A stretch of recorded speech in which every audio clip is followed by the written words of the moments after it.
जय हिंद बच्चों।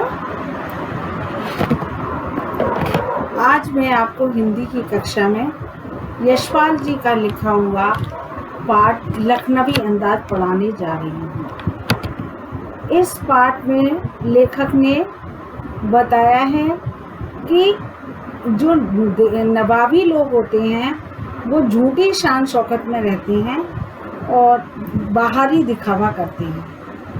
एक बार पाठ पढ़ाने से पहले मैं आपको इसका सार बताना चाहूँगी कि एक बार लेखक यशपाल जी कहीं बाहर जा रहे होते हैं। सोचते हैं सेकंड क्लास के डिब्बे में बैठ जाते हैं कि भीड़ भाड़ कम मिलेगी, लेकिन जैसे ही वो जाते हैं कि वहाँ पर पहले से एक नवाब साहब बैठे हुए होते हैं। नवाब साहब बैठे हुए होते हैं तो उन्हें देखकर ऐसा लगता है कि नवाब साहब उसे देखकर खुश नहीं हो रहे हैं, लेकिन वो फिर भी बैठे रहते हैं। वो सामने की सीट पर बैठ जाते हैं। जब वो सामने की सीट पर बैठ जाते हैं तो जो नवाब साहब जो थे, उन्हें लगा, उन्होंने फॉर्मेलिटी के लिए और थोड़ा सम्मान देने के लिए उनसे बोले कि खीरा काट रहे थे कि खीरा आप भी खा लीजिए। एक उन्होंने खीरा काटने के लिए सबसे पहले नवाब साहब को पहले देखा तिरछी नज़रों से, लेकिन उन्होंने देखा कि लेखक भी उनमें कोई इंटरेस्ट नहीं दिखा रहे, तो उन्होंने देखा एक उसमें से अपने पास बैग में से खीरा निकाला, उसे बड़े नज़ाकत तरीके से धोया, फिर छीला और फिर उसको काट के उस पर नमक मिर्च डाला और फिर उसे सूंघकर खिड़की से बाहर फेंक दिया। और उसके बाद उन्होंने ऐसा महसूस करा कि जैसे उनका पेट कितना भर गया। ये देखकर लेखक को बड़ा आश्चर्य हुआ कि जब बिना खाए, लेखक ने देखा जब बिना खाए नवाब साहब का पेट भर सकता है, तो बिना पात्रों के, बिना कहानी के, बिना के वातावरण के कहानी क्यों नहीं लिखी जा सकती। यही उन्होंने क्योंकि लखनऊ में मोस्टली क्या होते हैं, क्या बोलते हैं, लखनऊ में नवाब लोग रहते हैं, तो यही कारण है कि लखनऊ के लोगों को नवाबी शान शौकत के बारे में लेखक ने इस चैप्टर में बताया है। तो आइए अब हम इस पाठ को पढ़ते हैं। मुफस्सिल की पैसेंजर ट्रेन चल पड़ने के लिए उतावली में फुंकार रही थी। आराम से सेकंड क्लास में जाने के लिए दाम अधिक लगते हैं। दूर तो जाना नहीं था।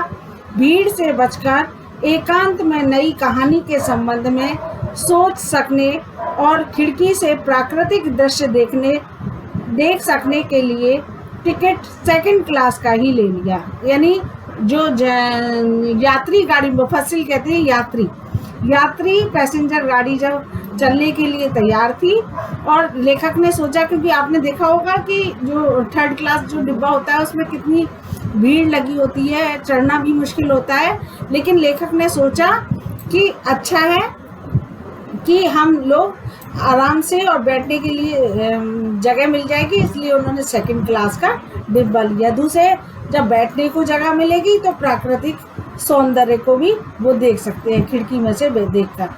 गाड़ी छूट रही थी। सेकंड क्लास के छोटे डिब्बे को खाली समझकर जरा दौड़कर उसमें चढ़ गए। अनुमान के प्रतिकूल डिब्बा निर्जन नहीं था। यानी कि लेखक ने सोचा था कि निर्जन, इसमें निर उपसर्ग है और जन मूल शब्द है। यानी उन्होंने, लेखक को अनुमान था कि डिब्बे में कोई नहीं मिलेगा, लेकिन इसके प्रतिकूल उन्हें एक बर्थ पर लखनऊ की नवाबी नस्ल के एक सफ़ेद पोश सज्जन बहुत सुविधा से पालती मारकर बैठे हुए थे। सामने सीट पर देखा उन्होंने, उस डिब्बे में एक नवाब साहब बैठे थे, बड़ी आराम से बैठे हुए थे। सामने दो ताज़े चिकने खीरे तौलिए पर रखे थे। डिब्बे में हमारे सहसा कूद जाने से सज्जन को आत्मचिंतन में विघ्न का असंतोष दिखाई दिया। सोचा, हो सकता है कि यह भी कहानी की चिंता में हो, या खीरे जैसी अपदार्थ वस्तु का शौक करते देख जाने। यानी उनको लगा कि या तो खीरे देखकर कहीं ये ना समझे कि इतनी छोटी सी चीज़, खीरा छोटी चीज़ खा रहे हैं तो उन्हें कुछ वो उनकी नवाबी में कोई शान शौकत में बट्टा ना लग जाए, ये सोचकर, या वो अकेला बैठ कर जाना चाहते थे तो इसलिए उन्हें बुरा लगा। नवाब साहब ने संगति के लिए उत्साह नहीं दिखाया। हमने भी उनके साथ बैठने पर आत्मसम्मान में हमने भी उनके सामने की बर्थ पर बैठकर आत्मसम्मान में आंखें चुरा ली। जब उन्हें लेखक कहता है, जब लेखक को लगा कि ये मुझसे बात करने के लिए उत्सुक नहीं है, तो लेखक ने को भी अपने ईगो हर्ट हुई कि जब ये मुझे बात करना नहीं चाहते तो मैं ही क्यों बात करना चाहता हूँ। इसलिए लेखक ने भी अपनी आंखें दूसरी तरफ कर ली। आंखें चुरा लेना मुहावरा है, यानी दूसरी तरफ उन्होंने आंखें कर ली, और वो भी नहीं चाहते कि उनसे आंखें मिलें और हम लोग एक दूसरे से परिचित हों। ठाली बैठे कल्पना करते रहने की पुरानी आदत है। नवाब साहब की असुविधा और असंकोच के कारण का अनुमान करने लगे। संभव है नवाब साहब ने बिल्कुल अकेले यात्रा कर सकने के अनुमान में किफ़ायत के विचार से सेकंड क्लास का टिकट खरीद लिया हो, और अब गवारा ना हो कि शहर का कोई सफ़ेद पोश उन्हें मंजिले दर्जे में सफ़र करता देखे। अकेले सफ़र का वक्त काटने के लिए ही खीरे खरीदे होंगे, और अब किसी सफ़ेद पोश के सामने खीरा कैसे खाएं। हम कनखियों से नवाब साहब की ओर देख रहे थे। नवाब साहब कुछ देर गाड़ी की खिड़की से बाहर देखकर स्थिति पर गौर करते रहे। ओह, नवाब साहब ने सहसा हमें संबोधन किया। आदाब अर्ज, जनाब खीरे का शौक फरमाएंगे। यानी उन्होंने जब काफ़ी टाइम में उन्होंने नवाब साहब ने सोचा कि लेखक अब जाएंगे नहीं और हमारे साथ ही बैठेंगे, इसलिए उन्होंने सम्मानजनक शब्द से उनका स्वागत किया और बोले कि आप भी खीरा खाना चाहेंगे। नवाब साहब का सहसा भाव प्रदर्शन अच्छा नहीं लगा। भाप लिया कि शायद गुमान बनाए रखने के लिए हमें भी मामूली लोगों की हरकत में लपेट लेना चाहते थे। शुक्रिया, किबला शौक फरमाए। यानी लेखक ने कहा कि उनसे कि आप, जब नवाब साहब ने उनसे पूछा कि आप खाएंगे खीरा, तो उन्होंने भी यही जवाब दिया कि नहीं, आप ही खाइए, हम ये इसका शौक नहीं करते। नवाब साहब ने फिर एक पल खिड़की से बाहर देखकर गौर किया और दृढ़ निश्चय से खीरों के नीचे रखा तौलिया झाड़कर सामने बिछा लिया। सीट के नीचे से लोटा उठाकर दोनों खीरों को खिड़की से बाहर धोया और तौलिए से पोंछ लिया। जेब से चाकू निकाला, दोनों खीरों के सिरे काटे और उन्हें गोदकर झाड़ निकाला। फिर खीरों को बहुत ही एहतियात से छीलकर फांकों को करीने से तौलिए पर सजाते गए। यानी लेखक ने खीरे को करने के लिए बड़े सजाने के ढंग से उन्होंने क्या करा कि उसको पहले खीरे को धोया बड़े अच्छे से, फिर तौलिए से पोंछा और फिर उसको चाकू से फिर छीला और फिर चाकू से काटा और उसमें से जो कड़वा जो पदार्थ होता है ना उसका वो निकाला और उसके बाद झाग निकाल कर उसे काट करके तौलिए पर सजा लिया। लखनऊ स्टेशन पर खीरा बेचने वाले खीरे के इस्तेमाल का तरीका जानते हैं। ग्राहक के लिए जीरा मिला नमक और पिसी हुई लाल मिर्च की पुड़िया भी हाजिर कर देते हैं। नवाब साहब ने बहुत ही करीने से खीरे की पांखों पर जीरा मिला नमक और लाल मिर्च की सुर्खी बुरक दी। उनकी प्रत्येक भाव भंगिमा और जबड़ों के इस प्रण से स्पष्ट था कि इस प्रक्रिया में उनका मुख खीरे के रसास्वादन की कल्पना से प्लावित हो रहा था। प्लावित कहते हैं भरा हुआ था। यानी उस समय जो नवाब साहब ने खीरे को काटा और उस पर नमक और जीरा डाला, मिर्च और जीरा डाला और ऐसा अनुभव कराया, उनके फेस को देखकर ऐसा लग रहा था लेखक को कि उनका मुख खीरे का आस्वादन कर रहा है, खीरे का टेस्ट से भरा हुआ है। ऐसा उन्होंने क्या किया, उनको महसूस कराया लेखक को। हम कनखनियों से देखकर सोच रहे थे मियाँ रईस बनते हैं, लेकिन लोगों की नज़रों से बच सकने के ख्याल में अपनी असलियत पर उतर आए हैं। नवाब साहब ने फिर एक बार हमारी ओर देख लिया। बल्ला शौक कीजिए, लखनऊ का बालम खीरा है।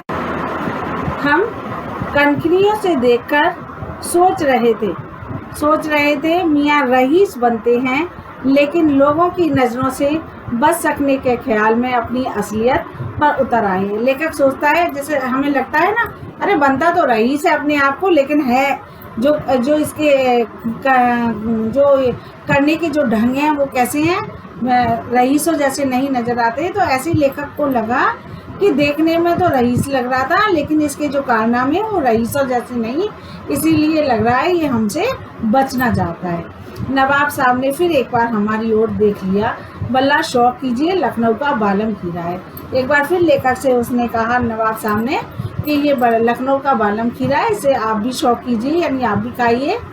नमक मिर्च छिड़क दिए जाने से ताजे खीरे की पनियाती फांके देखकर पानी मुंह में जरूर आ रहा था, लेकिन इनकार कर चुके थे। आत्मसम्मान निभाना ही उचित समझा। उत्तर दिया, शुक्रिया, इस वक्त तलब महसूस नहीं हो रही, मैदा भी जरा कमज़ोर है, सिर्फ आप शौक फरमाइए। यानी लेखक को हालांकि खीरे की जो जिस तरह से उन्होंने सजाया, नमक मिर्च डाला, उनका भी मन हो गया कि हम खाएं, लेकिन उन्होंने खाया नहीं। क्यों नहीं खाया? क्योंकि उन्हें लगा कि अगर अब मैं दोबारा कहूँगा कि लाओ खा लेता हूँ तो इससे उनका आत्मसम्मान को ठेस पहुँचेगी। इसलिए उन्होंने कहा कि नहीं, मेरा जो लीवर है, मैदा कहते हैं लीवर को, कि वो भी ज़रा कमज़ोर है, इसलिए मैं ये खाना नहीं चाहता। नवाब साहब ने सतरश आँखों से नमक मिर्च के सहयोग से चमकती खीरे की फांकों की ओर देखा। नवाब साहब ने बड़ी सतरश कहते हैं, बड़ी उत्सुकता से, बड़ी इच्छा के साथ उन्होंने उस जो खीरे पर जो नमक और वो लगाया हुआ था उसको बड़े ध्यान से देखा और खिड़की के बाहर देखकर दीर्घ निश्वास लिया। और फिर उन्होंने बाहर खिड़की की तरफ देखा और लंबी सांस ली, दीर्घ रहते हैं लंबी। खीरे की एक फांक उठाकर होठों तक ले गए, फांक को सूंघा, स्वाद के आनंद से पलकें बंद कर ली। मुंह में भर आए पानी का घूंट गले से उतर गया। तब नवाब साहब ने फांक को खिड़की से बाहर छोड़ दिया। नवाब साहब खीरे की फांकों को नाक के पास ले जाकर बासना से रसास्वादन कर खिड़की के बाहर फेंकते गए। यानी फिर उन्होंने लंबी सी एक सांस ली खिड़की की तरफ देखकर, और फिर उस खीरे को जिसे वो बड़े ढंग से देख रहे थे उसे बाहर खिड़की से बाहर फेंक दिया और एक लंबी सी उन्होंने सांस ली। नवाब और बड़ी उसे फेंकते हुए उन्होंने ऐसा लगा कि उनकी जो इच्छा है वो पूरी भर चुकी है। नवाब साहब ने खीरे की सब फांकों को खिड़की के बाहर फेंककर तौलिए से हाथ और होठ पहुँच लिए और गर्व से गुलाबी आंखों से हमारी ओर देख लिया, मानो कह रहे हैं कि खानदानी रईसों का तरीका। लेखक कह रहा है, फिर उन्होंने बाहर फेंककर उन खीरों को बाहर फेंका और तौलिया जिस पर रखा हुआ था उसे हाथ पहुँचे और होठ पहुँचे अपने, और ऐसा लग रहा था कि लेखक को ये बताना चाह रहे हो कि खानदानी जो लोग होते हैं वो इसी तरीके से खाते हैं। खानदानी यानी अपनी खानदानी वो रईसी वो इसी तरीके से दिखा रहे थे। नवाब साहब खीरे की तैयारी और इस्तेमाल से थककर लेट गए। हमें तो दमखम कर लेना पड़ा।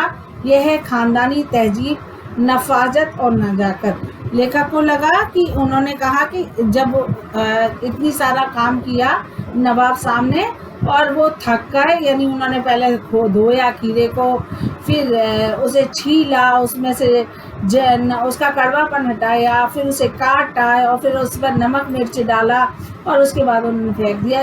इस सारी प्रक्रिया में ऐसा लगता था कि नवाब साहब थक गए और वो थक कर लेट गए और अपनी खानदानी रईसी को वो दिखा रहे कि किस तरह से नजाकत और नफासत भरी हुई उनकी खानदानी रईसी है। हम गौर कर रहे थे खीरा इस्तेमाल करने के इस तरीके को खीरे की सुगंध और स्वाद की कल्पना से संतुष्ट होने का सूक्ष्म, नफीस व एब्स्ट्रैक्ट तरीका जरूर कहा जा सकता है। यानी खीरे की इस तरह से खाने का जो एक अलग तरीके का, एक अच्छा तरीका इसे जरूर हम कह सकते हैं। परंतु क्या ऐसे तरीके से उदर की तृप्ति भी हो सकती है, यानी पेट, क्या ऐसा लेखक सोचता है? क्या इस तरीके से ये अलग तरीका है, अपना अजूबा तरीका है, लेकिन क्या ऐसे करने से क्या पेट भर सकता है? लेखक के मन में एक प्रश्न उठता है कि जिस तरीके से नवाब साहब ने प्रदर्शित किया कि उनका पेट भर गया और वो थक कर लेट गए, तो लेखक मन में सोचता है कि इस तरीके से क्या बिना खाए पेट भर सकता है? नवाब साहब की ओर से भरे पेट के ऊंचे डकार का शब्द सुनाई दिया और नवाब साहब ने हमारी ओर देखकर कह दिया, खीरा लजीज होता है, लेकिन होता है शाकिल नामुराद, मैदे पर बोझ डाल देता है।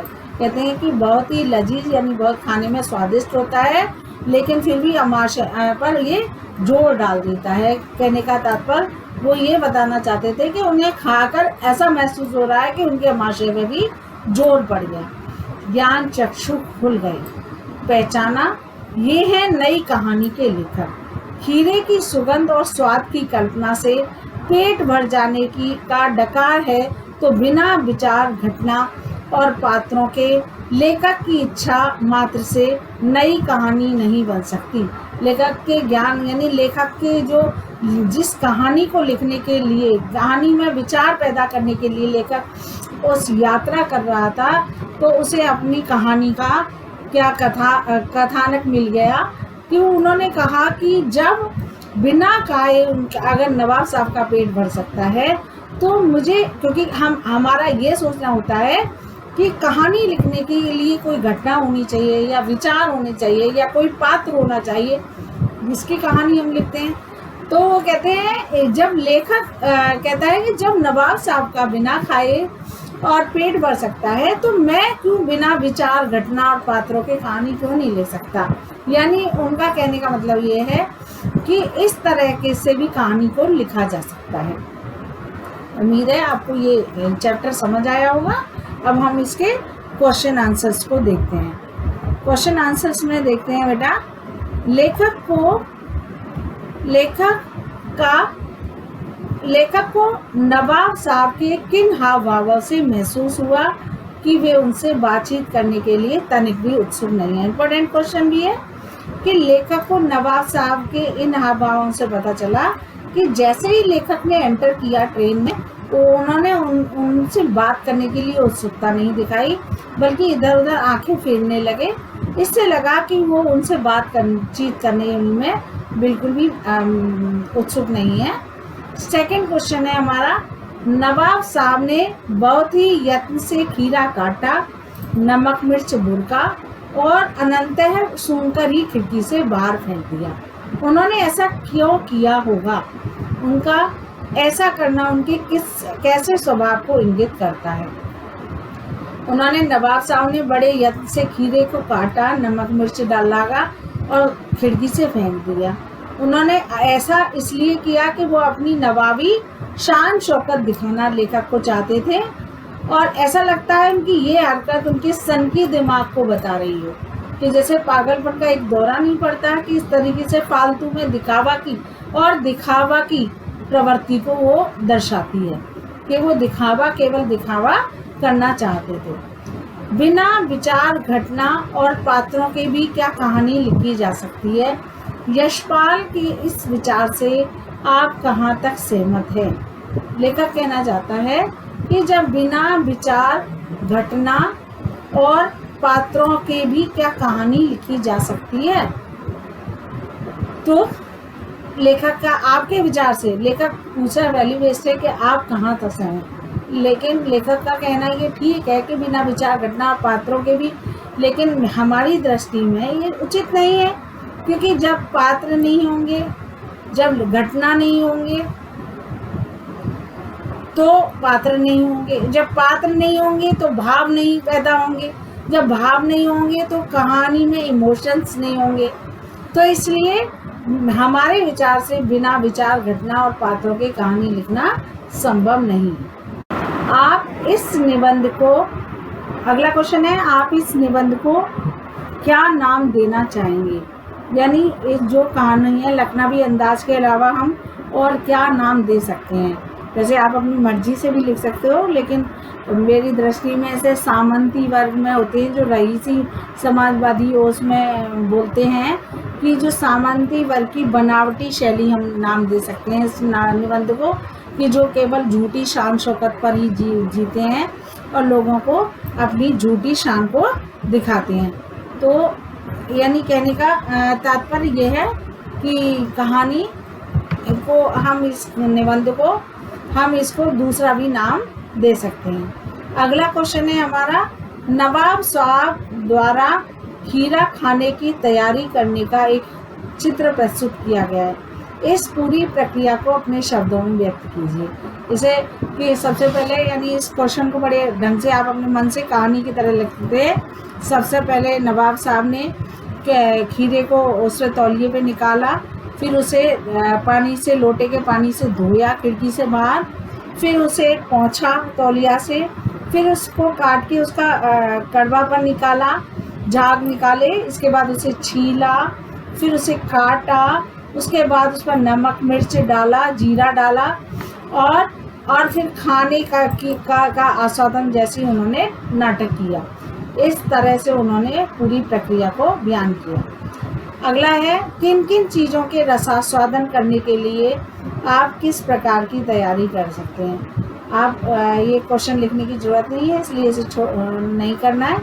अगला है, खीरे के संबंध में नवाब साहब के व्यवहार को उनकी सनक कहा जा सकता है।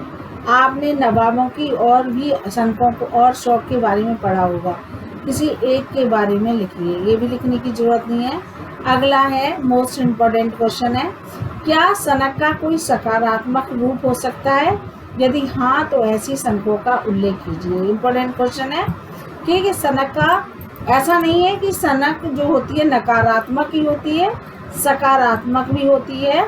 जैसे कि सुभाष चंद्र बोस की देश को आज़ाद कराने की जो सनक थी वो उन्हें विदेश तक ले गई, और अपने आप को ऐसी कर्ण दानवीर कर्ण की एग्जाम्पल क्योंकि पूछा है ऐसी सनकों का उल्लेख कीजिए।